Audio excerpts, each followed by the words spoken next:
Hello, everyone, and welcome to our deep dive into the state of Europe's economy, a topic that has grown increasingly pressing in recent years. Across the continent, the data shows that growth is lagging, productivity is stalling, and political pressures are mounting. While some might have once argued that Europe's slower development was a matter of embracing a distinct social model, a growing chorus of leaders and economists warn that change is necessary. Today, we'll piece together the main challenges facing Europe's economy and explore potential strategies being discussed to help the continent regain its competitive edge. If we look at the major players in the European Union, we see significant warning signs. Germany is grappling with an industrial transition. It remains a powerhouse in manufacturing, but slower global demand and the shift to new technologies have triggered concerns about competitiveness and employment. France faces high government debt, complicated deficits, and the constant need to reassure markets and keep interest rates in check. Political tensions have made it difficult to pass reforms that might reduce these fiscal pressures. Other EU countries, from north to south, show varied performance, yet many rely heavily on trade and collaboration with these two major economies. If both Germany and France struggle, the rest of the bloc feels the consequences too. Signs of turmoil include debates about public spending, labor market reforms, and how best to stimulate growth without piling on more debt. Politically, we're also seeing the rise of new voices calling for a different direction, whether it's stronger national protections or an entirely different approach to the EU model. The health of the European project depends significantly on how these structural issues are addressed. Economists and policymakers alike are expressing concerns over the combination of stagnation and inflation. Some central bankers argue that after multiple interest rate hikes, the situation for inflation might be easing. Others point to ongoing risks, highlighting that slower growth could naturally bring prices down, but might also weaken Europe's longer-term competitiveness. One of the key aims of monetary policy in the region has been to bring inflation back to around 2%.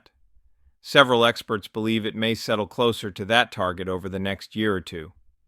However, lingering uncertainties, from global conflicts to shocks in energy markets, could still push inflation upward again. This uncertainty puts policymakers in a delicate position. They want to stimulate growth, but they must balance that with the need to keep price pressures under control. Another challenge is that Europe's labor market and business cycles do not always move in lockstep with those of major global economies.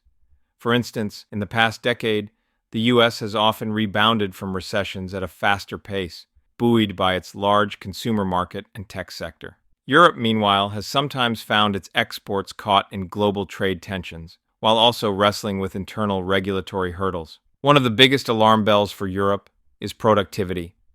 Experts frequently point out that Europeans generally do not work dramatically more or less than their American counterparts.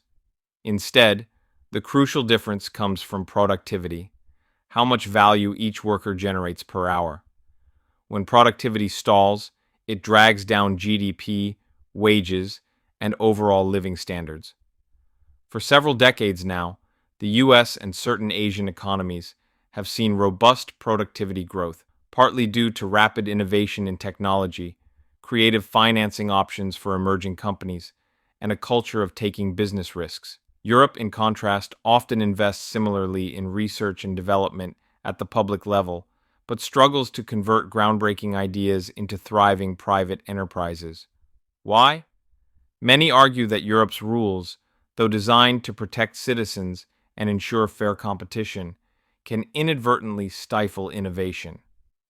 Startups in certain cutting-edge fields find it challenging to secure funding or navigate the red tape required to expand. While banks dominate Europe's finance landscape, the region lacks a comparable volume of venture capital funds that can propel young companies to scale. Innovators who need backing for advanced technologies, think artificial intelligence, robotics, or biotech, may decide to relocate to environments where risk-taking capital is more readily available. In numerous countries, top-tier universities exist, but they often can't retain talent because the private sector environment for new graduates may be less dynamic than elsewhere. Researchers may move abroad to pursue higher salaries or better funded labs. Despite these setbacks, Europe retains a deep tradition of engineering excellence. In industries requiring sophisticated manufacturing or advanced materials, Europe's track record is strong.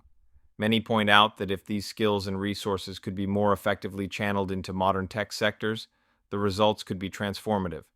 Some policymakers insist that Europe's regulatory framework, built around consumer protection, can become a blueprint for others.